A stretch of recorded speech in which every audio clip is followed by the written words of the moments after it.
بسم اللہ الرحمن الرحیم۔ نبی کریم رؤوف رحیم صلی اللہ تعالیٰ علیہ وآلہ وسلم نے جنت کی فضیلت کو بیان فرمایا ہے۔ حضرت سیدنا سہل رضی اللہ تعالیٰ عنہ روایت کرتے ہیں، یہ بخاری شریف میں یہ روایت آئی ہے کہ حضرت سہل رضی اللہ تعالیٰ عنہ کہتے ہیں کہ نبی کریم رؤوف رحیم صلی اللہ تعالیٰ علیہ وآلہ وسلم ارشاد فرماتے ہیں کہ جنت میں ایک کوڑے کی جگہ، کوڑا وہ ہے جو جب سزا دی جاتی تھی تو اس سے مجرموں کو مارا جاتا تھا۔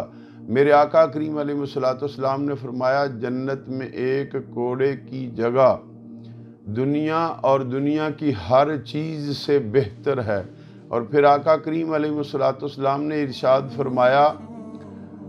اللہ کی راہ میں صبح اور شام کو چلنا دنیا اور دنیا کی ہر چیز سے بہتر ہے۔ اب یہاں پہ ہمیں سوچنا ہے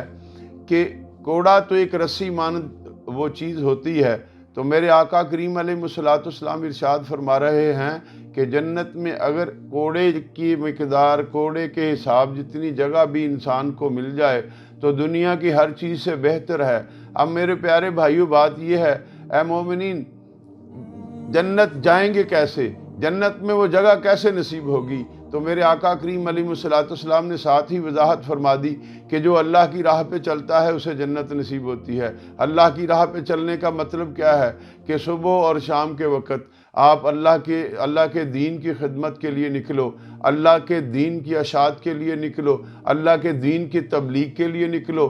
دوسرے لوگوں کی مدد کے لیے نکلو، بے سہارا لوگوں کا سہارا بننے کے لیے نکلو، جن لوگوں کے پاس کوئی تعلیم کی کمی ہے انہیں تعلیم اسلام دینے کے لیے نکلو، جو لوگ قرآن کریم نہیں پڑھے انہیں قرآن پاک پڑھانے کے لیے، قرآن کی تعلیم دینے کے لیے نکلو، چونکہ اللہ تعالیٰ کے رسول صلی اللہ علیہ وسلم ارشاد فرماتے ہیں خیرکم من تعلم القرآن وعلمہ، کہ تم میں سے بہتر وہ ہے جو خود قرآن پڑھے اور دوسروں کو پڑھائے۔ میرے پیارے بھائیوں، بات یہ ہے کہ دین اسلام کی خدمت کے لیے جب آپ صبح نکلیں یا شام کو نکلیں تو آپ کا وہ نکلنا دنیا اور دنیا کی ہر چیز سے بہتر ہو جائے گا۔ یہ بہتر کب ہوگا؟ جب اپنی زندگی کو اللہ اور اس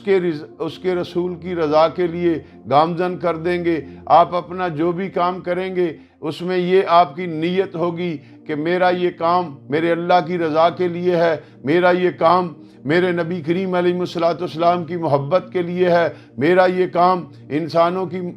فلاح و بہبود کے لیے ہے، انسانوں کی بہتری کے لیے ہے۔ تو پھر میرے بھائیوں، آپ کا اٹھا ہوا ہر قدم اللہ کی رضا کے لیے ہوگا، اور انشاءاللہ اللہ تعالیٰ آپ کو ہر قدم کے بدلے نہ جانے کتنی نیکیاں، کتنی بھلائیاں اور کتنی آپ کی عظمتیں میرا رب کریم بلند فرمائے۔